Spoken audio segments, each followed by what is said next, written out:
traz vida e ordem, quem faz do órfão um filho amado, o Rei da Glória, Filho de Deus, Jesus.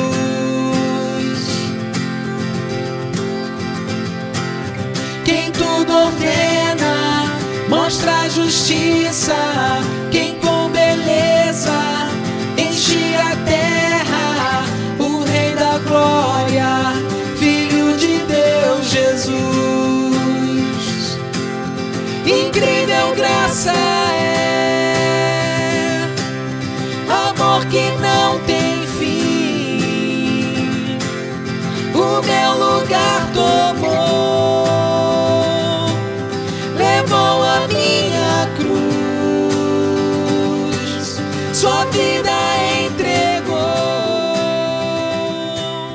e libertou. Então, 1 Pedro 5:12, Pedro diz assim: eu escrevi brevemente, exortando e testificando que esta é a verdadeira graça de Deus, na qual estás firmes.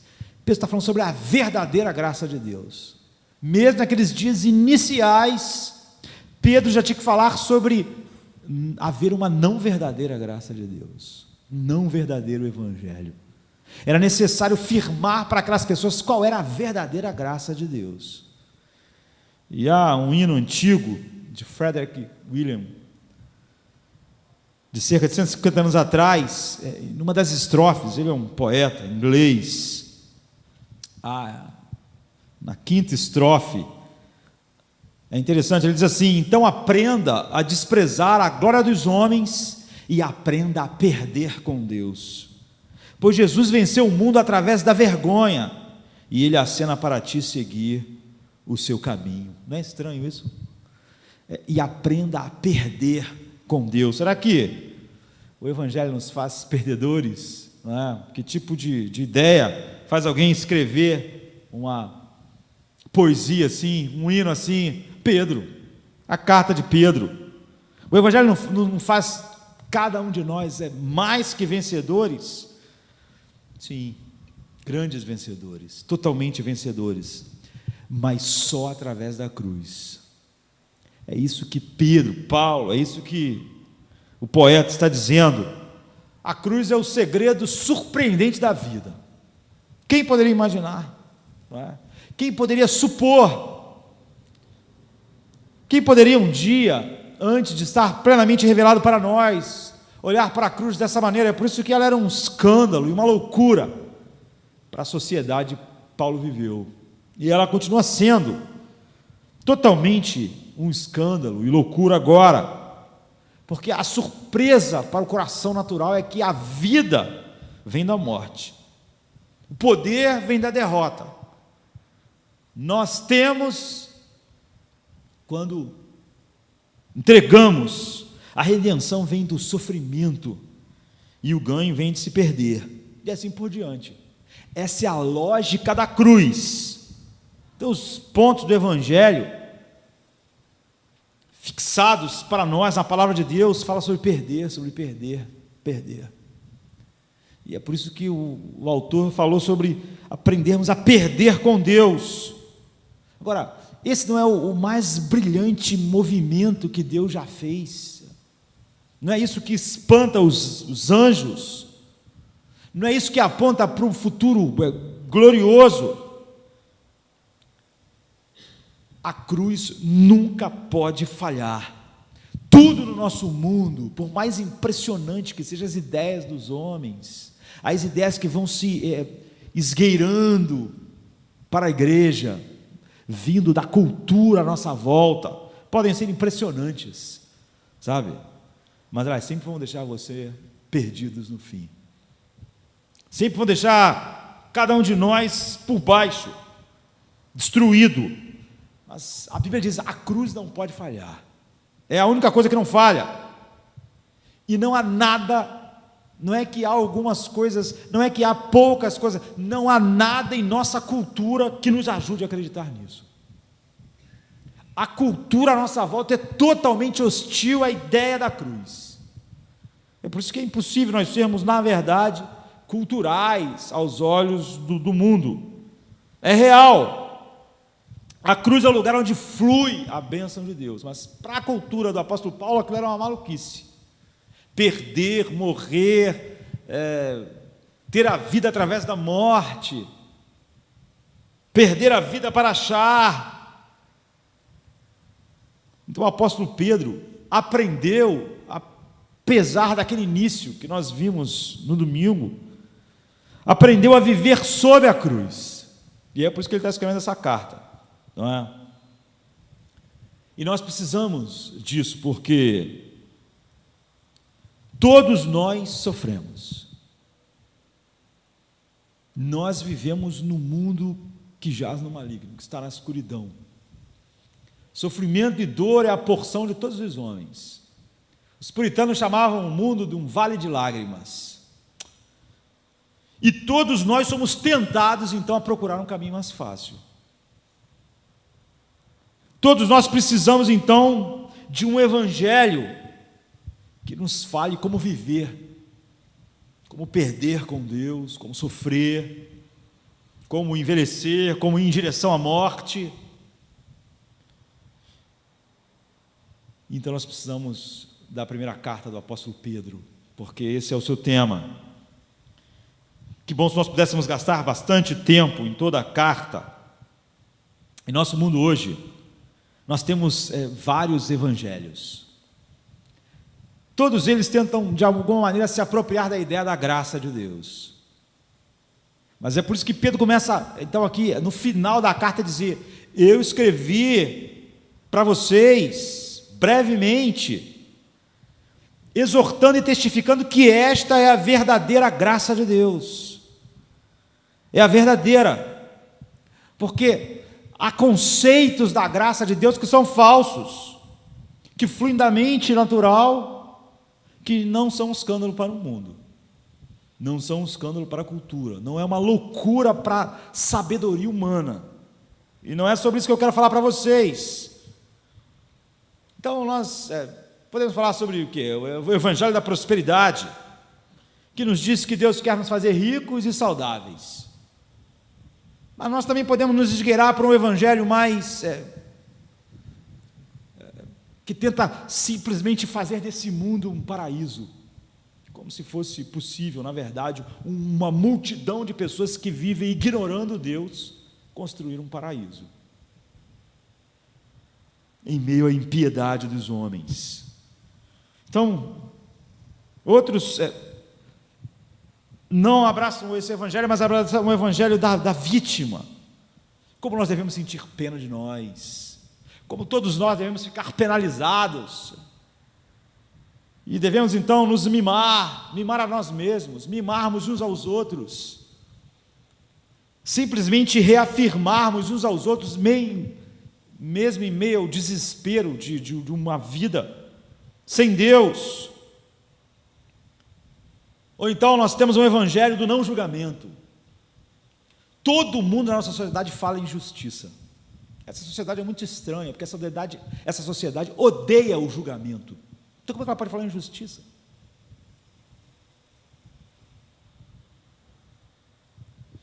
Um evangelho que diz que se formos como Cristo, o mundo vai nos amar. Quantas vezes nós já ouvimos isso? Se nós parecêssemos mais com Cristo, o mundo nos amaria. Onde? O mundo não amou Cristo. O mundo odiou Ele. Ele disse: olha, o mundo não pode amar vocês porque Ele não amou a mim. O mundo não pode amar vocês porque Ele só pode amar o que é dele. Como vocês não são do mundo, então Ele vai odiar vocês, igual odiou a mim. Esse é o evangelho. Então nós temos essas várias faces falsas que dizem ser a graça de Deus.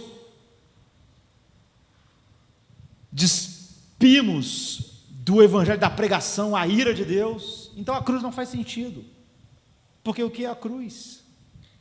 A cruz é a derramar da ira de Deus sobre o seu Filho, para não derramar sobre nós. Se não há ira, se não há julgamento, então é por isso que a cruz era um escândalo para aquelas pessoas. Se nós não temos culpa, se nós não merecemos o inferno, se a nossa proclamação não deixa isso claro, não tem cruz. Então tanto o evangelho da prosperidade, tanto o evangelho que faz de nós uma vítima que podemos mimar e sentir pena de nós mesmos, como o evangelho do não julgamento, como o evangelho que tenta despir a ideia da nossa culpa, ou o evangelho que tenta transformar o mundo num paraíso. Todas essas coisas reforçam dentro de nós coisas que estão erradas, coisas que deviam ser mortas, estão sendo alimentadas, e elas não levam nenhum de nós a nenhum lugar que nós queremos ir de verdade, porque elas nos levam para o inferno. Porque nenhuma dessas mensagens sabem nada a respeito da cruz, e elas não nos ajudam a sofrer bem, de tal maneira que Deus seja glorificado, e elas não nos levam à bênção de Deus para nós. Então nós precisamos de um outro evangelho, nós precisamos do evangelho de Deus, o evangelho que Deus deu a Pedro, por exemplo. Então no final do livro dessa primeira carta, Pedro explica o que ele esperou realizar com aquele breve escrito dele. Ele diz: eu escrevi brevemente, exortando e testificando que esta é a verdadeira graça de Deus, na qual estás firmes. Esse versículo no final, já no capítulo 5, o último capítulo, é a chave para toda a carta de Pedro. Entendendo esse versículo, você entende toda a carta de Pedro. Ele diz: olha, eu queria ter passado com vocês, sei lá, um congresso, um retiro, sei lá, uma temporada com vocês aí falando, explicando tudo, mas não pude. Então eu escrevi essa carta breve, escrevi brevemente, mas eu espero que isso, que foi breve, seja uma base firme para vocês edificarem sobre isso juntos, como igreja, para viverem o evangelho. Ou seja, vocês têm um breve resumo, agora vocês devem trabalhar todos os detalhes da vida da igreja sobre esse que é o verdadeiro evangelho da graça de Deus. E ele diz como ele escreveu: exortando e testificando que esta é a verdadeira graça de Deus, na qual estás firmes. Ele está dizendo o seguinte: eu não estou jogando ideias, eu não escrevi essa carta a vocês para dar algumas ideias, para vocês pensarem, olha, uma boa ideia. O outro já pensava, eu não sei se eu acho que isso é uma boa ideia, eu achei que em alguns aspectos Pedro não, Pedro está dizendo, eu não estou dando um pensamento meu, eu não estou dando uma ideia que você pode abraçar ou largar, não é apenas um pensamento, é uma exortação, há uma urgência. Essa é a base, essa é a verdadeira graça de Deus. Exortando-vos, é a mesma palavra que ele usa em 1 Pedro 2,11, é o mesmo verbo no grego. Ele está falando de urgência, ele está falando de base, ele está falando, não existe outro evangelho, nem outra graça, a não ser sobre esta verdade. Eu estou exortando e testemunhando, eu sou uma testemunha, eu estou falando com autoridade, isso é Deus que está falando para vocês, isso não é uma ideia, vocês não têm liberdade de pensar que existe um outro caminho, trata-se de Deus, e eu estou exortando vocês a urgentemente abraçar isso, eu sou uma testemunha. E a respeito de que ele diz? Que esta é a verdadeira graça de Deus. Então, o apóstolo Pedro, nessa carta, ele tem basicamente uma mensagem: essa é a verdadeira graça de Deus. Esse é o verdadeiro evangelho. Agora, esta o quê? É o que ele tinha escrito antes, é a carta dele. Qual é a verdadeira graça de Deus? Se nós pudéssemos resumir a primeira carta do apóstolo Pedro, nós diríamos que uma frase que resume isso é que primeiro é a cruz, depois é a coroa. Primeiro é o sofrimento, então a glória. Primeiro nós padecemos com Cristo, para que com Ele sejamos, como diz o apóstolo Paulo, glorificados. Primeiro nós levamos no mundo o vitupério de Cristo, a vergonha, para que possamos com Ele reinar. O apóstolo Pedro diz, o próprio Jesus andou por esse caminho, nem o Filho de Deus pode andar por outro caminho a não ser esse. Houve uma sexta-feira, na vida dele. O que não parece ser um bom momento, parece trágico, parece tragédia, muita dor, muito sofrimento, um horror. Mas então houve a manhã de domingo. Primeiro tem que ser assim, primeiro a cruz, em seguida a coroa. Isso resume a carta de Pedro. Pedro está dizendo, essa é a verdadeira graça de Deus. É aí que está o escândalo do Evangelho. Primeiro a cruz, em seguida a coroa. É assim que Deus trata conosco. Esse é o caminho. Então, 1 Pedro 4, 12 e 13, ele diz, amados, não estranheis a ardente prova que vem sobre vós para vos tentar. Como se coisa estranha vos acontecesse. Toda essa dor e sofrimento, tudo que vocês estão experimentando, não estranhem isso. Mas alegrai-vos no fato de serdes participantes nas aflições de Cristo, para que também na revelação da sua glória vos regozijeis e vos alegreis. Ou seja, quando você está seguindo a Cristo e sua vida desmorona, e você não é visto pelo mundo como algo que o mundo admire de fato, e então você experimenta no mundo toda espécie de sofrimento, Pedro está dizendo, não pense que Deus se voltou contra você, ao contrário, você está compartilhando dos sofrimentos de Cristo. Você vai compartilhar também da sua glória por vir, mas agora é sexta-feira. É o que ele está dizendo. Primeiro a cruz, depois a coroa. Então, primeiro Pedro 5, 8 e 9 diz, sede sóbrios, vigiai, porque o diabo, vosso adversário, anda em derredor bramando como um leão, buscando a quem possa tragar. Quase sempre esse texto é usado fora do contexto bíblico. Isso é usado para toda espécie de maluquice em nossos dias. Sede sóbrios, vigiai, porque o diabo, vosso adversário, anda em derredor bramando como um leão, buscando a quem possa tragar, ao qual resistir firmes na fé, sabendo que as mesmas aflições se cumprem entre os vossos irmãos no mundo. Ele diz, permanecei firmes, sabe?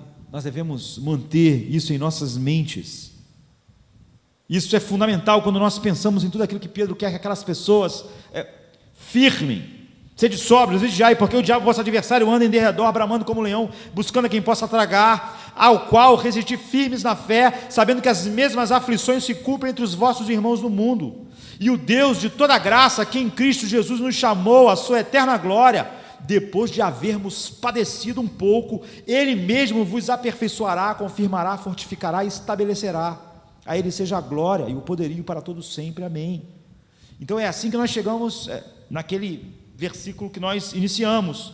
Por Silvano, vosso fiel irmão, como cuido, escrevi brevemente, exortando e testificando que esta é a verdadeira graça de Deus, na qual estáis firmes. Então fiquem firmes. É o que Pedro está dizendo para aquelas pessoas. Sabe, se você está na mais profunda dor e sofrimento neste mundo, você não calculou mal ao tomar a cruz. Você está vivendo a verdadeira graça de Deus. Você vai viver para sempre na glória de Deus. Fique firme. Você não está, você que está vivendo as aflições de um corpo se deteriorando, sabe, de um casamento que às vezes se torna difícil, de dor, se a saúde do teu corpo se esvai, se o sustento de vocês aí foi tirado de vocês,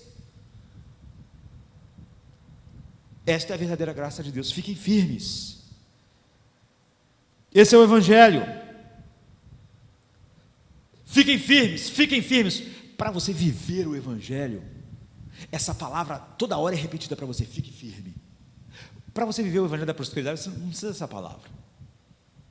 Porque se você tivesse dinheiro e saúde, para viver esse Evangelho, você não precisa ficar firme. Não precisa de força. Só precisa ser igual ao mundo é. Para você viver o Evangelho da vítima, que você fique com pena de você não precisa ser firme. Você pode ser mole.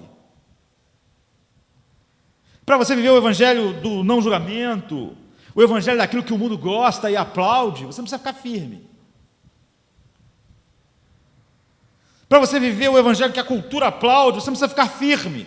Mas Pedro está dizendo para eles: fiquem firmes.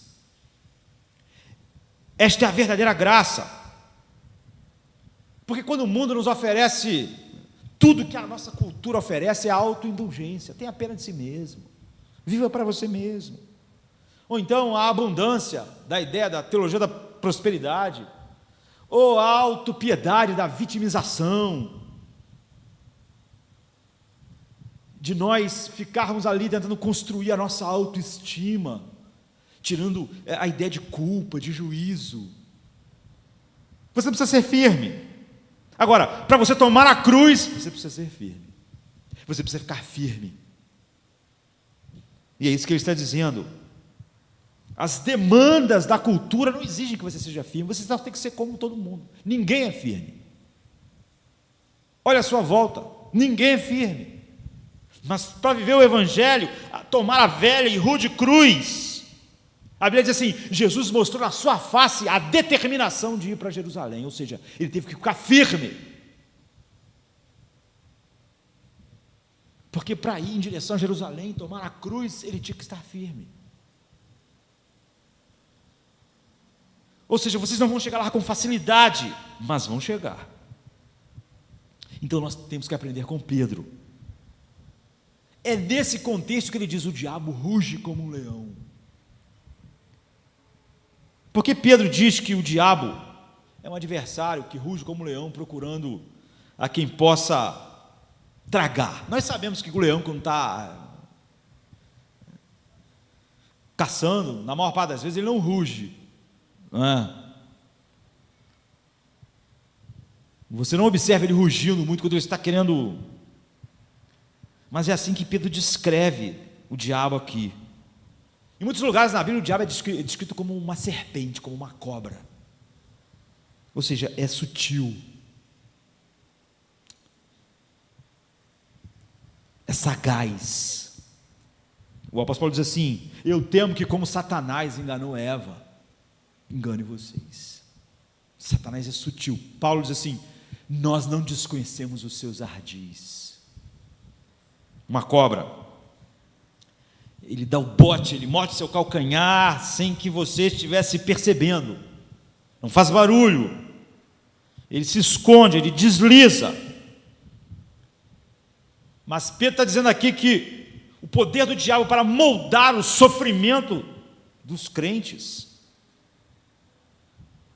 não é desse jeito. Ou seja, o diabo é sutil, é uma cobra quando o mundo sorri para você, quando a cultura acena, quando ele bate um papo assim, como bateu com Eva no paraíso. Será que Deus disse isso? Está tudo bem ali, Eva está se sentindo bem, parece uma conversa assim amigável, um bom debate. Ele está sendo uma cobra. Mas Pedro não está falando sobre o diabo como uma cobra aqui. O diabo é perigoso porque, na maior parte das vezes, em grande parte das vezes, ele é sutil como uma cobra. É o abraço do mundo, é o beijo de Judas, é o sorriso. Mas não é o caso aqui. O diabo também é perigoso por outras razões. Você sabe que ele está lá, como um leão que está rugindo. Quando você ouve um leão rugindo, a menos que você tenha algum poder, além do seu próprio poder, você fica apavorado. Mas, se você ouvir um leão rugindo, sei lá, é savana africana, mas tu está dentro de um jipe fechado, tal, você fica tranquilo. Você está contando com poder além do seu. Ou então você está com, sei lá, com um fuzil poderoso. Então você não tem, você ouve o rugido e você pensa: vou dar um tiro nesse leão, se ele aparecer aqui. Ou você está com um cara do teu lado que tem um fuzil e diz: pode ficar tranquilo que eu já matei um monte de leão. Quando você ouve um leão rugindo, você só fica tranquilo se você puder contar com poder além do seu próprio poder. Um rifle, uma armadilha, ou Deus. É assim que Pedro está dizendo. Aqui não é a sutileza e a astúcia do diabo, mas é o seu poder, que é intimidante. Sobre o que ele está falando especificamente quando ele fala do diabo como um leão que ruge? No versículo 9 ele diz: ao qual resisti firmes na fé, Ele está rugindo. Vocês vão resistir firme na fé. Como? Sabendo que as mesmas aflições que vocês estão experimentando se cumprem entre os vossos irmãos no mundo. Ou seja, o rugido do diabo como um leão é ouvido no sofrimento dos crentes. Não é sutil.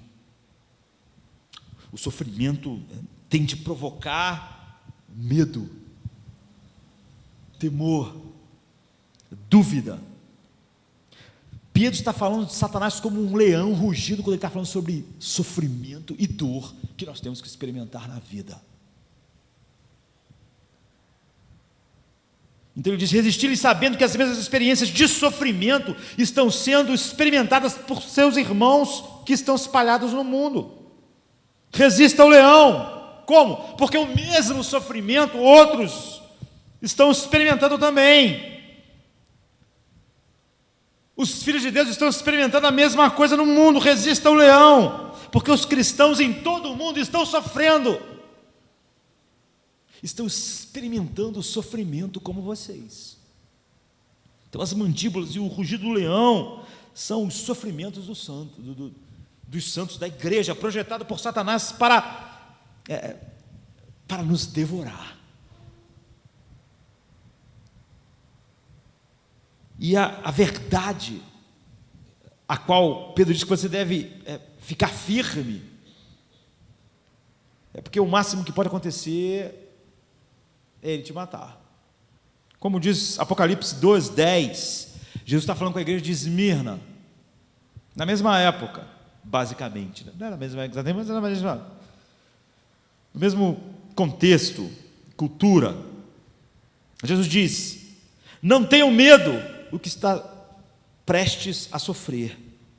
Eis que o diabo está para lançar alguns de vós na prisão, para que sejais provados, e tereis uma tribulação de 10 dias, mas ser fiel até a morte. Ou seja, o diabo vai lançar alguns de vocês na prisão, e alguns de vocês vão morrer lá. Mas não fiquem com medo. Como? Resistam firmes na fé. É como Pedro diz no versículo 10 do texto que nós estamos estudando: vocês serão aperfeiçoados, confirmados, fortalecidos e estabelecidos. Diz assim: e o Deus de toda graça, que em Cristo Jesus nos chamou à sua eterna glória, depois de havermos padecido um pouco, Ele mesmo vos aperfeiçoará, confirmará, fortificará, estabelecerá. Ou seja, quer dizer que resistir com sucesso o diabo não quer dizer que ele não vai nos matar. Ser fiel até a morte. O máximo que pode acontecer com vocês é isso. Ele está dizendo: não temam, porque ele não pode fazer nenhum mal supremo na vida de vocês. Ele não pode. Ele no máximo pode matá-los. E ele não pode fazer isso sem a vontade de Deus. Então 1 Coríntios 4:19 diz: portanto, também os que sofrem segundo a vontade de Deus encomendam-lhe as suas almas como ao fiel Criador, fazendo o bem. Então, nós temos Satanás como uma serpente, Satanás como um leão. E essa é a diferença de Satanás como uma serpente e Satanás como um leão. Na sua imagem como serpente, tudo isso são só figuras. Não precisamos olhar isso com olhos místicos. São figuras de como o diabo age, como serpente, como leão. Como serpente sempre é indireto, sempre é sutil, sempre parece que é um caminho divertido, saboroso, sempre é um sorriso, sempre é escondido, sempre é um papo como da serpente com Eva. É sutil, é sagaz, mas como um leão é um ataque direto pelo sofrimento. De todas as formas que o sofrimento atinge os filhos de Deus no mundo. E a coisa mais difícil sobre o sofrimento não é simplesmente que ele cai sobre você, mas é como um leão que ruge, apesar de acontecer assim também, porque leão que ruge também cai sobre nós. Então 1 Pedro 4:12 diz: amados, não estranheis a ardente prova que vem sobre vós para vos tentar. Ou seja, toda sorte de sofrimento que tem caído sobre a vida de vocês, como se uma coisa estranha vos acontecesse. Esse é o 12, do 4. Porque a coisa mais difícil sobre o sofrimento é que ele pode sobrecarregar a nossa fé com dor. Ele pode destruir a sua fé de que Deus se importa. Porque o Evangelho sem a cruz diz que se Deus se importa, você não sofre. Você não sente dor. É isso que Pedro está dizendo. Eu escrevi para falar sobre a verdadeira graça. Então, o sofrimento tem esse poder de destruir a ideia de que Deus se importa e de que Ele tem poder para ajudar. Então, como ele disse na guia de Esmirna, olha, ser fiel até a morte. É óbvio que eu me importo. É óbvio que eu podia evitar a dor e a morte. Mas eu não vou fazer isso. Isso é exatamente o que Satanás quer que aconteça quando ele age como leão. Pedro diz: no sofrimento de vocês, Satanás está rugindo. Ele quer despertar aqueles temores na fé de vocês. O rugido da boca do leão é o poder do sofrimento para tentar destruir a vossa fé. É isso que ele está dizendo. Então no versículo 8 ele diz: sede sóbrios e vigiai. Não porque o leão pode de fato destruir vocês, mas ele está rugindo. E é melhor vocês não estarem distraídos. E vocês não estariam e não estão quando ouvem o rugido. Porque se estiverem, vocês vão ser intimidados pelo rugido, que é toda espécie de sofrimento que invadiu a vida de vocês. Agora que vocês estão em Cristo, vocês precisam das faculdades espirituais. E o que nós fazemos com o sofrimento? Isso levanta questões importantes sobre a verdade do Evangelho, a verdade da graça de Deus. Pedro diz que o sofrimento da nossa vida, diz para aquelas pessoas, também é a disciplina de Deus em nossas vidas. 1 Pedro 4, 16 e 17 diz assim: mas se padece como cristão, não se envergonhe, antes glorifique a Deus nesta parte, porque já é tempo que comece o julgamento pela casa de Deus. E se primeiro começa por nós, qual será o fim daqueles que são desobedientes ao Evangelho de Deus? Assim, o sofrimento dos filhos de Deus também é o julgamento de Deus, é a disciplina de Deus para a purificação das nossas vidas. Pedro ensina isso. É o fogo que purifica o ouro, como ele diz em 1 Pedro 1, 6 e 7. Mas agora Pedro está dizendo que o sofrimento é o ataque de Satanás e o rugido do leão. Então, a gente poderia perguntar, bem, numa carta tão breve, Pedro fala sobre duas coisas sobre o mesmo sofrimento. Ele diz que é Deus purificando e nos disciplinando para nos purificar como o fogo purifica o ouro, e ao mesmo tempo ele diz que são as garras do leão e o rugido do leão, intimidante. É uma coisa ou outra? A resposta é que são as duas coisas. É isso que Pedro ensina. Isso não é novo. Se você olhar a vida de Jó, como Jó 1, 12, 21, 2, 7 e 10, você vai ver o poder purificador de Deus no sofrimento de Jó e o rugido do leão. Você vai ver Satanás, vai ver Deus. Se você olhar para Paulo, você vai ver a mesma coisa. O espinho na carne, Paulo diz, é um mensageiro de Satanás para me esbofetear. É o rugido do leão para intimidar. Mas ao mesmo tempo, ele diz, Deus usa isso para me purificar. Porque eu poderia me encher de orgulho. Então Deus está usando isso. Isso é maravilhoso. Deus é soberano sobre todas as coisas, incluindo Satanás. Então ele tem um projeto soberano diferente dos projetos de Satanás quando ruge e quando ataca como leão.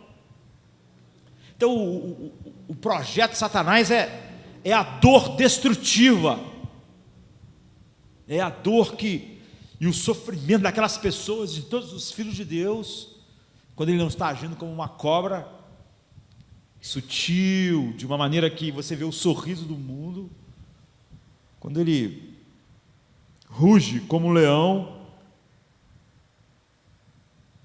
O projeto dele é a destruição através da dor, do medo e da dúvida. E já o projeto de Deus no sofrimento é a purificação construtiva, através do poder de Deus de operar essas coisas em nossas vidas. Então o diabo pretende devorar, é o que Pedro diz, vocês estão sofrendo. Então o diabo está rugindo e vocês estão experimentando isso. Deus tem como objetivo capacitar e purificar e preparar vocês para a glória, a cruz. Foi assim na vida de Jesus. O diabo estava lá, com toda a sua força, seu poder, com homens.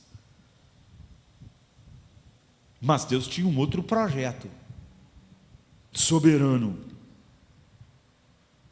E você pode pensar, pô, mas isso é uma guerra de verdade ou é um jogo, então?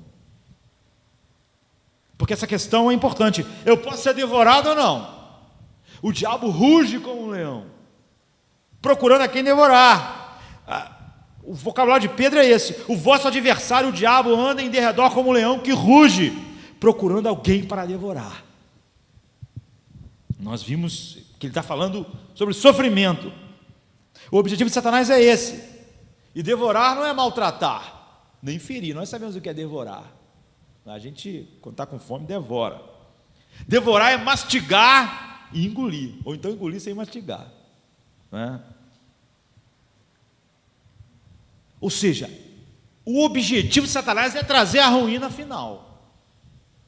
É por isso que ele age como um leão assim, como serpente, daquela outra maneira, mas como leão. Ele tem esse objetivo mesmo. Então Pedro diz no versículo 9: mas resistam firmes na fé. Ele está tentando devorar vocês, resistam. Toda espécie de sofrimento entra na vida de vocês. Vocês têm experimentado toda espécie de sofrimento. Vocês devem resistir firmes na fé, sabendo que todos os irmãos de vocês que abraçaram o Evangelho e a cruz estão experimentando a mesma coisa no mundo. Agora, o que vamos fazer com isso? Isso é apenas uma farsa? Se é impossível nos devorar, se é impossível ele nos levar para o inferno, então isso é só um jogo, em vez de ser uma guerra de verdade? Ou seja, é tudo bala de festim, é só barulho, é um rugido do leão sem dente,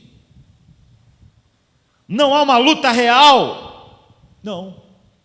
O que Pedro diz, e o que nós devemos entender é que o devorador é real e você tem que resistir realmente. O sofrimento é real, a intenção do diabo é real, a luta é real e o que está em jogo é o céu e o inferno.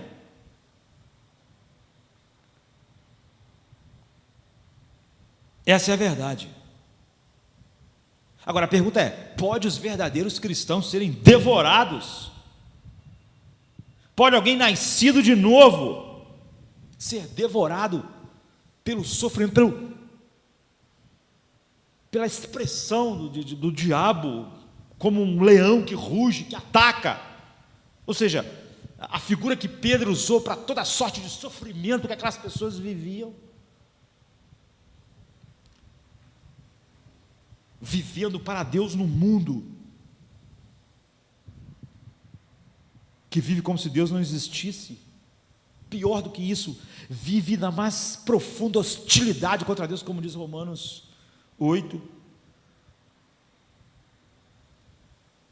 Não, ele não pode, porque a Bíblia diz que os verdadeiros cristãos nascidos de novo vão resistir o diabo firmes na sua fé. Você vê, não é porque a guerra não é real, porque essa é a característica, é o significado de ser nascido de novo. Eles têm o Espírito Santo dentro deles, que move eles para um combate real, que é o combate da fé. eles não podem ser devorados, mas isso não faz nem a intenção do devorador não ser real, nem a guerra não ser real, porque 1 João 5,4 diz: porque todo aquele que é nascido de Deus vence o mundo, e esta é a vitória que vence o mundo, a nossa fé. Então, se Deus diz em 1 Pedro 1,5 que Ele vai nos manter seguros, e Ele diz: através do seu poder que opera a fé em nós, é tolo e presunçoso alguém dizer: eu estou firme, eu estou seguro para sempre, sem uma vida de fé. 1 Pedro 1,5 diz que mediante a fé estás guardados na virtude de Deus, no poder de Deus para a salvação. Estás guardados, estás seguros, já prestes para se revelar no último dia. Essa é a promessa maravilhosa por toda a Bíblia. Filipenses 1,6: tendo por certo isso mesmo, que aquele que em vós começou a boa obra, a aperfeiçoará até o dia de Cristo. 1 Coríntios 1,8: o qual vos confirmará também até o fim, para serdes irrepreensíveis no dia do nosso Senhor Jesus Cristo. Ou 1 Tessalonicenses 5, 23 e 24: e o mesmo Deus de paz vos santifique em tudo, e todo o vosso espírito e alma e corpo sejam plenamente conservados, irrepreensíveis, para a vinda do nosso Senhor Jesus Cristo. Aí, ele diz assim: fiel o que vos chama e o que também fará. Ele chama e ele vai fazer isso. Ou então Romanos 8,30: e os que predestinou, a estes também chamou, e os que chamou, a estes também justificou, e aos que justificou, a estes também glorificou. Ou como nós falamos, Judas 1,1: Judas, servo de Jesus Cristo, irmão de Tiago, aos chamados, santificados em Deus Pai e conservados por Jesus Cristo. Ou 24: ora, aquele que é poderoso para vos guardar de tropeçar e apresentar-vos irrepreensíveis com alegria perante a sua glória. Ou seja, Deus vai trazer vocês em segurança através da selva do mundo e vai impedir que vocês sejam devorados pelo diabo, e Ele vai fazer isso pelo seu poder, por meio da fé que Ele colocou em vocês, que colocou vocês numa posição de ficar firmes contra Satanás. Portanto, quando nós falamos que estamos eternamente seguros, e ao mesmo tempo pensamos: eu não preciso resistir firme ao diabo, firme na fé, nós estamos contradizendo Deus, porque Ele diz que o Filho dele está eternamente seguro, porque Ele opera neles uma fé que fica sempre firme contra Satanás. E quando você diz: eu estou eternamente seguro, mesmo sem uma fé que fica firme, você está jogando fora o mandato de garantia. Você está dizendo: eu não nasci de novo. Aqueles que são chamados por Deus não fazem isso. Eles lutam até o fim. Esse é o seu crachá do reino de Deus. Todo aquele que é nascido de Deus vence o mundo. Então a luta é real. A intenção do devorador é real. O que está em jogo é céu e inferno. E os filhos de Deus têm um combate real. Tudo é real. E eles não podem ser destruídos, porque a fé que é operada neles faz eles combaterem e faz eles ficarem firmes. Então 1 Pedro 5,10 diz: e o Deus de toda graça, que em Cristo Jesus nos chamou à eterna glória, depois de havermos padecido um pouco. Então ele está falando sobre o diabo rugindo, o sofrimento de todos, e o Deus de toda graça, que em Cristo Jesus nos chamou à sua eterna glória, depois de havermos padecido um pouco, Ele mesmo vos aperfeiçoará, confirmará, fortificará e estabelecerá. E depois de ter sofrido por um pouco, o Deus de toda graça, que vos chamou à sua eterna glória em Cristo, Ele próprio aperfeiçoará, confirmará, fortalecerá e estabelecerá vocês. Essa é a promessa. Ele vai fazer isso. Vocês vão ficar firmes. Essa é a graça de Deus. Nenhum sofrimento é tirado, pelo contrário, a sexta-feira vem antes do domingo. Vocês, quando sofrerem toda espécie de dor no mundo, vocês sabem que esse é um rugido de Satanás, querendo intimidar e fazer vocês duvidarem da fé, mas vocês vão resistir firmes na fé em meio ao sofrimento, como a igreja de Esmirna. Vocês vão ficar fiéis até a morte, em meio ao sofrimento. E o que esse versículo promete é que se Deus nos chamou para a sua glória, Ele vai levar você para a glória. E que todo o sofrimento do caminho não vai impedir isso. O significado de ser cristão é que temos sido eficazmente chamados à eterna glória de Deus.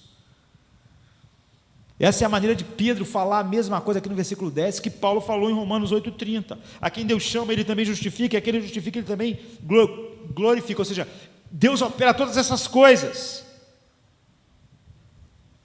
Pedro está dizendo simplesmente: aquele que vos chamou, a eterna glória, vai levar vocês, Ele vai aperfeiçoar, confirmar, fortalecer e estabelecer. Essa é uma promessa. Eu vou levá-los, mas eu vou levá-los através da fé que eu coloquei em vocês, da fé que fica firme contra os rugidos de Satanás e todo o peso de sofrimento que está sobre vocês neste mundo. Vocês vão ser firmes, como meu filho ficou firme, porque ele morreu e a culpa foi tirada de vocês. Agora o meu Espírito habita em vocês, para vocês ficarem firmes. Vocês estão seguindo os passos dele agora.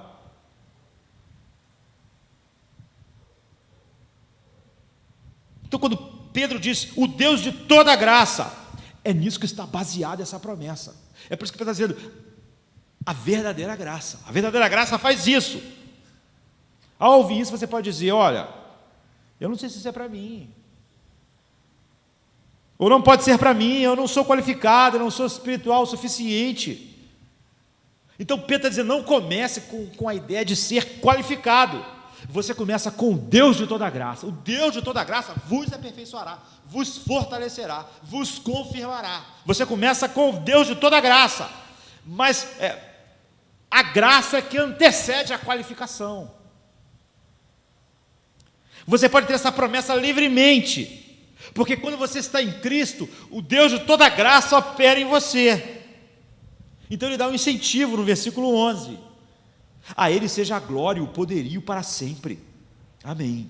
Ou seja, a Ele seja o domínio, significa força superior. Ele tem domínio sobre o leão, sobre o seu rugido, sobre o sofrimento que está sendo imposto a vocês, sobre o corpo que se deteriora, sobre os problemas da vida, sobre ser fiel no mundo hostil, sobre toda dor. Ele é todo poderoso sobre todas essas coisas. Portanto, Ele vai nos levar com sucesso pelo meio da selva desse mundo e nos levar em glória, porque o domínio pertence a Ele.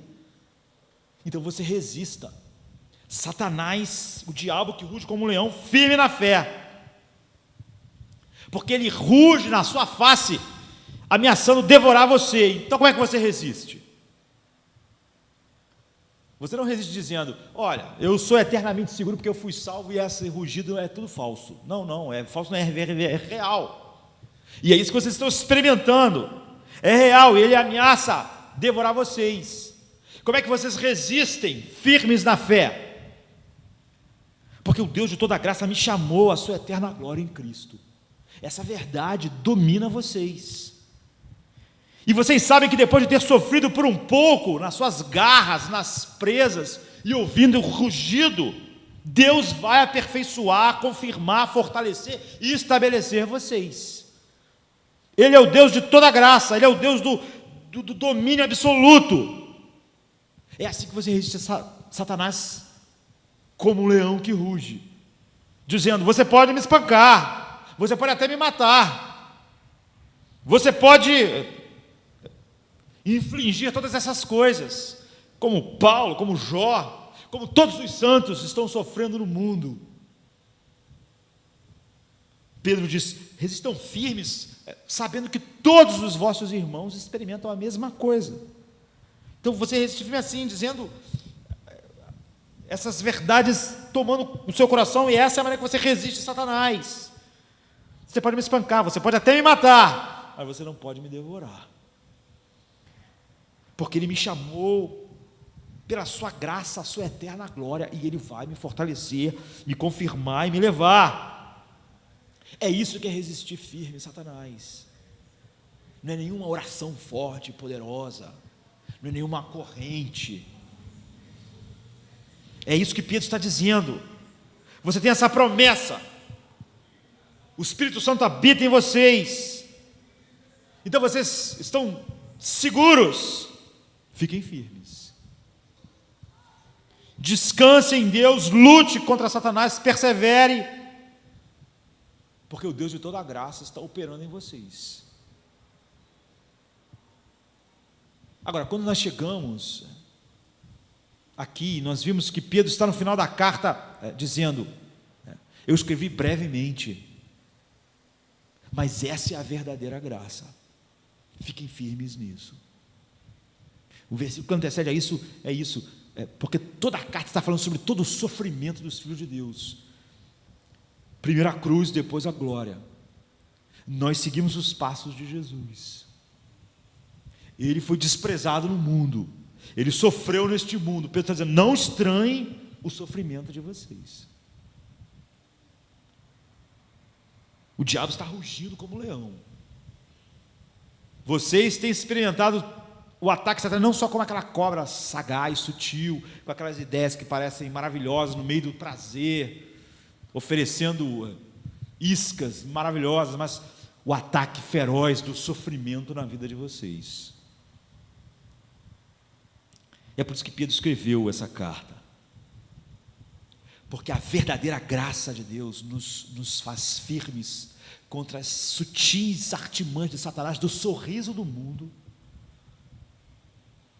E a graça de Deus, a verdadeira graça de Deus, nos faz firmes em meio a todo o sofrimento que cai sobre nós em nossas vidas, em nossos corpos. Todo sofrimento emocional. Não há nenhuma razão para todo esse sofrimento fazer vocês não ficarem firmes, porque todo esse sofrimento é o rugido de Satanás. Agora, nosso tempo já acabou. Eu poderia contar 3 histórias sobre o homem que está escrevendo essa carta, sobre a verdadeira graça de Deus, tão diferente de muitas graças falsas que geram aqueles outros evangelhos. Mas eu vou contar apenas uma. Pedro, que escreveu essa carta, era um homem diferente do Pedro que nós conhecemos no início. Pedro, do início, ele não conhecia nada disso.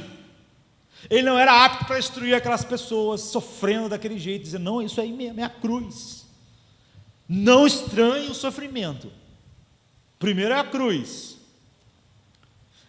No início havia muita coisa já feita, e Pedro, que a gente podia chamar de boa, porque vem de Deus. Ele era um crente, mas ele não entendia isso. Ele não entendia que o sofrimento vinha antes da coroa. Pedro não entendia isso. Ele escreveu essa carta exatamente porque alguém podia não entender isso e ser enganado com uma falsa graça, como ele já tinha se enganado. Pedro não pensava nessas categorias. Ele tinha entendido a graça de Deus num nível, mas num nível muito elementar, tão elementar que ele não podia ficar firme contra o rugido de Satanás, a dor e o sofrimento. E ele sabia que esse era o lugar onde nenhum crente pode estar sem desonrar totalmente Deus. E se um crente viver nesse estado sempre, o fato é que é a evidência de que ele não está no reino de Deus. Então é óbvio que Pedro não pôde se manter firme um dia. Ele está dizendo para aquelas pessoas: pensem que em meio a todo esse sofrimento vocês têm que ficar firmes. Eu um dia não fiquei firme, porque eu não entendia. Mas Deus confirmou, operou, fortaleceu, e Pedro se tornou um homem que poderia sofrer, e sofrer profundamente. Então, como eu disse, eu podia dar 3 cenários, nosso tempo acabou, um só, em Mateus 16, 13 a 25. Eu não vou nem ler tudo, por causa do nosso tempo, mas a Bíblia diz que: e chegando Jesus às partes de Cesareia, de Filipe, interrogou seus discípulos, dizendo: quem dizem os homens ser o Filho do Homem? Eles disseram: uns João o Batista, outros Elias, outros Jeremias, ou um dos profetas. Disse-lhes ele: e vós, quem dizeis que eu sou? E Simão Pedro, respondendo, disse: tu és o Cristo, Filho do Deus vivo, tu és o Messias. E Jesus falou: olha, bem-aventurado és tu, Simão Barjonas, porque você não foi a carne e o sangue que te revelou isso, foi o Pai que está nos céus. E Jesus mandou que os discípulos não falassem aquilo para ninguém naquele instante. E Jesus começou a mostrar para eles, isso ali, está acontecendo na mesma hora, que ele tinha que sofrer. Começou a falar sobre a cruz, e que ele tinha que ser morto. E Pedro falou assim, e Pedro levou ele à parte e começou a repreender, dizendo: Senhor, tem compaixão de ti. De modo nenhum vai acontecer isso para te sofrer, morrer. Que isso? Pedro é que deve nesses outros evangelhos, essas outras ideias de graça. Não vai sofrer, morrer. Isso não pode ser o plano de Deus. Não faça isso, não pense essa coisa, não diga mais isso. Isso é uma confissão negativa. Que história é essa de morrer em Jerusalém? E a Bíblia diz que Jesus respondeu a Pedro: para trás de mim, Satanás, que me serves de escândalo, porque tu não compreendes as coisas que são de Deus, mas só as que são dos homens. Então Jesus disse aos seus discípulos: se alguém quiser vir após mim, renuncie-se a si mesmo, tome sobre si a sua cruz e siga-me, porque aquele que quiser salvar a sua vida irá perdê-la, e quem perder a sua vida por amor de mim irá achá-la. Ou seja, Pedro corajosamente reconheceu: tu és o Cristo, tu és o Messias, tu és o Filho do Deus vivo. Mas Pedro não entendia, na verdade, de fato, o que realmente queria dizer o fato de Jesus ser o Messias. Ele pensou que Jesus ser o Messias era o livramento de toda dor, de todo sofrimento, o livramento da morte. Era esses evangelhos que vivem hoje. Era fazer o Império Romano virar um paraíso na terra. É o evangelho da prosperidade, é o evangelho da autopiedade. Tenha pena de si mesmo, não fale uma coisa dessa. Que sofrer o quê? Sofrer não. Pedro não entendia sobre o rugido do leão, nem sobre a cruz, nem sobre nada do que ele está escrevendo. Então, ele não sabia, ele não entendia que Jesus ser o Messias. Ele tinha acabado de dizer: tu és o Messias, tu és o Filho de Deus. Mas ele não entendia que isso ia custar a vida de Jesus, que o fato de ele ser o Messias o impulsionava para a cruz. Então, quando Jesus falou: olha, não contem para ninguém isso, eu sou o Messias, não contem para ninguém, porque eu vou ser preso, eu vou morrer, ele não gostou. Pedro não gostou, como as pessoas não gostam. Então ele levou Jesus para o lado e disse: olha, não fale de sofrimento e morte, acaba com esse assunto, para de falar sobre o sofrimento. Não é engraçado a carta de Pedro ser sobre o sofrimento? Sobre não estranhe o sofrimento que vem sobre vocês, porque a cruz vem antes da coroa. Não é o oposto do Pedro aqui. Ele disse: isso nunca vai acontecer com você, você é o Messias, você é o Filho de Deus, nunca, você não vai morrer, você não vai sofrer. Pedro não podia ver as implicações, ele não podia ver a cruz, ele não podia ver nada disso. Essa é a maravilha da verdade de Deus, da Bíblia, porque ela nos esconde essas histórias, para que a gente, quando lê lá a carta de Pedro, não pense: mas Pedro não é aquele, ele está dizendo: está vendo, eu não fiquei firme quando o leão rugiu, porque eu achei que não tinha cruz. Então, quando Jesus diz: para trás de mim, Satanás, você não compreende as coisas de Deus, você pensa como os homens. Aquele que quiser preservar a sua vida vai perdê-la. De qualquer forma, Pedro ficou chocado, porque Jesus disse assim: para trás de mim, Satanás. Essa ideia de que não haverá sofrimento, nem morte, nem cruz, é uma ideia diabólica. A grande parte do evangelho hoje é baseada nela. E é por isso que Pedro escreveu sua primeira carta: não estranhem, toda a carta é para isso. A sexta-feira vem antes do domingo. Se nós temos que padecer por um tempo, nós reinaremos com ele. Nós devemos seguir os passos do nosso mestre. Ou como o apóstolo Paulo diz: porque as leves e momentâneas tribulações não são como comparar com o peso de glória que está reservado para nós. Então, pouco antes, Jesus tinha dito para Pedro: olha, você disse que eu sou o Messias, isso não foi a carne e o sangue que te revelou isso. Isso é do céu mesmo, é o Pai que revelou a você. Ou seja, Pedro falou sobre a influência de Deus, assim, e logo depois ele falou sobre a influência do diabo. Isso pode ser chocante. Jesus disse: para trás de mim, Satanás. Ele nem falou para trás de mim, Pedro, né? Satanás. Então Jesus explicou como Satanás teve acesso a Pedro. Quando Deus se manifestou em Pedro, Jesus disse: isso aí não é carne e sangue, isso aí não tem nada a ver com homens. Mas quando ele disse para trás de Satanás, como Satanás teve acesso a Pedro? Ele, porém, voltando-se, disse a Pedro: para trás de mim, Satanás, que me serves de escândalo, porque não compreende as coisas que são de Deus, mas só as que são dos homens. Eu não esperava que Jesus dissesse isso nesse diálogo com Pedro. Ele, para mim, o fluxo lógico é ele dizer: para trás de mim, Satanás, que me serve de escândalo, porque não compreende as coisas que são de Deus, mas só as que são de Satanás. Esse seria o fluxo que você espera. Mas o que Jesus diz é o seguinte: para trás de mim, Satanás, que me serve de escândalo, porque você não compreende as coisas que são de Deus, mas só que são dos homens.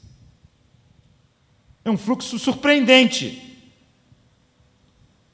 Ele não diz: a tua mente expressa as coisas que são de Satanás. Ele está dizendo diferente. Você se tornou útil a Satanás quando você usou o senso comum humano.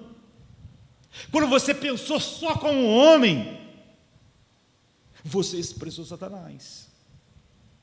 Ou seja, o senso comum de que não há morte, não haverá sofrimento e que não haverá cruz, essa é como os homens pensam a vida. Naturalmente, nós pensamos sem cruz, sem sofrimento, sem dor. Deus não quer isso, Deus vai nos livrar disso, Deus não vai deixar isso acontecer. O que está é o seguinte: o senso comum do ser humano, o fluxo comum do pensamento humano não é o meu caminho. Se você pensar como um ser humano comum, Pedro, se você usar o senso comum, a lógica humana de ver a vida, você vai expressar Satanás. Você então vai expressar o Pai que está no céu, quando você não expressar o pensamento humano. Agora, quando você pensar só como Pedro, como a lógica humana, só o senso comum humano, você vai pensar como aquelas pessoas que daqui a uns dias vão dizer para mim: olha, se você é filho de Deus, desce da cruz, porque o senso humano não consegue conceber que o Filho de Deus fique pregado numa cruz, que o plano de Deus envolva a cruz. Porque o pensamento humano agarrou Pedro em suas garras. Que pensamento é esse? Autopreservação, não sofrimento. Agora, quão diferente são essas palavras de Pedro da sua carta, que diz: não se espantem com o sofrimento, a cruz vem antes, vocês vão ter que seguir por esse caminho. Olha, resistam firmes na fé, o rugido do leão, no sofrimento que cai sobre vocês.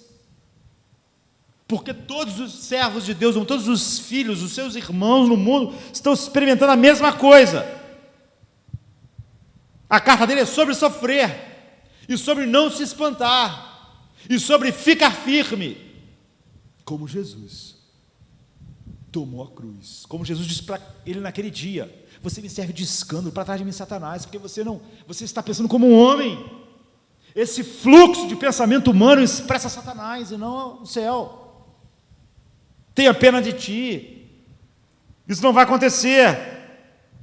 Então Pedro escrevi brevemente, exortando e testificando que esta é a verdadeira graça de Deus, na qual vocês devem estar firmes. Então, quando nós seguimos o fluxo humano, natural, a falsa graça aparece, e com ela todo falso evangelho. Quem pode naturalmente culpar Pedro? Todos nós naturalmente temos essa tendência, nós entendemos a força disso. Nós vivemos como homens naturais por nossos instintos, em vez de pela cruz. E essa alteração que é feita em nós. Então é por isso que Jesus falou para Pedro: olha, o teu instinto natural diz para você se autopreservar, diz que você não deve sofrer, e você agora acha que Deus não vai colocar você no caminho do sofrimento, e você acha que o Pai não tem um plano eterno que me leve até a cruz. O fluxo natural dos teus pensamentos leva para expressar a mente de Satanás e não a de Deus, para expressar um falso evangelho e não um verdadeiro, para a cruz ser um escândalo e uma loucura e não ser aquilo no qual você se gloria, como o apóstolo Paulo diz. Então ele diz: quem perde a sua vida por minha causa vai encontrar a vida. Cristo quer que a gente viva, mas nossos corações mentem sobre como viver. Nossos corações não são nossos amigos. Nossa mente, e quando a gente pensa que uma coisa é lógica, nós nunca devemos pensar assim: olha, isso é tão lógico, porque quando você, em vez de começar com a Bíblia, você começa com a lógica humana, você criou uma barreira para a verdade, porque você vai achar que tudo que não encaixa com aquilo é ilógico, e que se é ilógico você já descartou. Foi o que Pedro fez.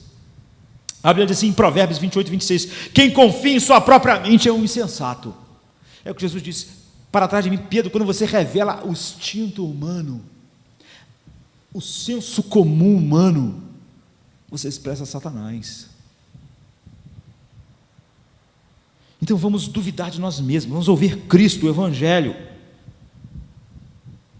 porque o Evangelho aponta para a direção de tudo que nós desejamos, a vida. E para um caminho que é surpreendente, porque não é um caminho de autopreservação, não é um caminho que nos fala sobre o sofrimento pelo senso comum humano. Diz o contrário: não se espantem, sejam fiéis, fiquem firmes. No sofrimento de vocês, a intenção de Satanás é devorar vocês mesmo. Mas Deus opera a graça de vocês para vocês ficarem firmes e Deus ser sumamente exaltado e glorificado, como Ele foi na cruz pelo seu Filho, através da sua dor e sofrimento, que mostrou que a glória e a beleza da glória de Deus é um poder que conduz o homem que está em Cristo, e não o seu senso comum e a autopreservação e o medo que faz vocês não ficarem firmes diante de Satanás como um leão que ruge. Vocês vão sofrer e vão ser mortos. Um dia vocês vão estar doentes, um dia vocês vão estar às últimas, um dia vocês vão estar na UTI. Vocês, em alguns dias, vão sofrer nas relações de vocês. Vocês vão sentir o poderoso rugido de Satanás, que é a expressão de todo o sofrimento na vida dos filhos de Deus. Mas vocês vão ficar firmes na fé, como eu não fiquei quando eu não entendi o Evangelho, nem o que era a verdadeira graça de Deus, nem o propósito todo surpreendente de Deus, de nós ganharmos vida através de perdê-la, da cruz preceder a glória. E quando eu não entendi isso, eu fui presa, e o que Cristo diz para mim é que eu expressei a mente de Satanás. Essa é a verdadeira graça de Deus. Vocês precisam ser aquilo que o Evangelho faz em nós, aquilo que Ele fez em minha vida. Então é assim que ele acaba a sua carta. Escrevi brevemente, exortando e testificando que esta é a verdadeira graça de Deus, na qual estai firmes. Este é o Evangelho, a cruz antes da coroa, sofrimento que glorifica a Deus, não sendo intimidado pelo rugido e as garras do sofrimento, enquanto vivemos no mundo, porque Deus usa isso para nos purificar e ficar mais límpido diante dos nossos olhos, a herança que não pode se corromper, que Ele tem guardado para nós nos céus.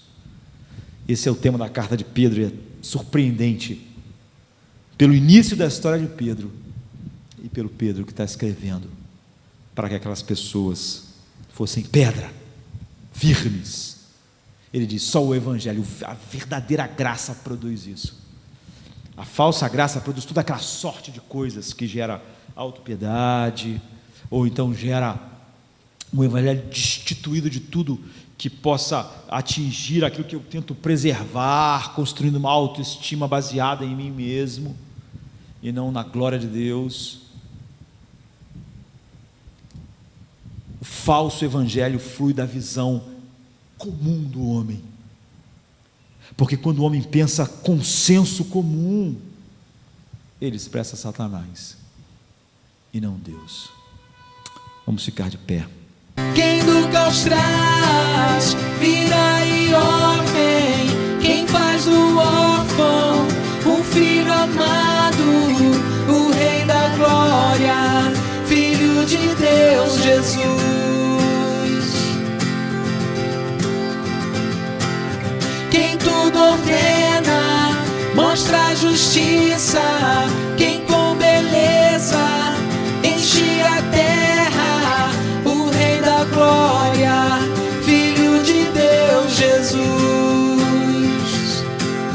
Incrível graça é, amor que não tem fim, o meu lugar tomou, levou a minha cruz, sua vida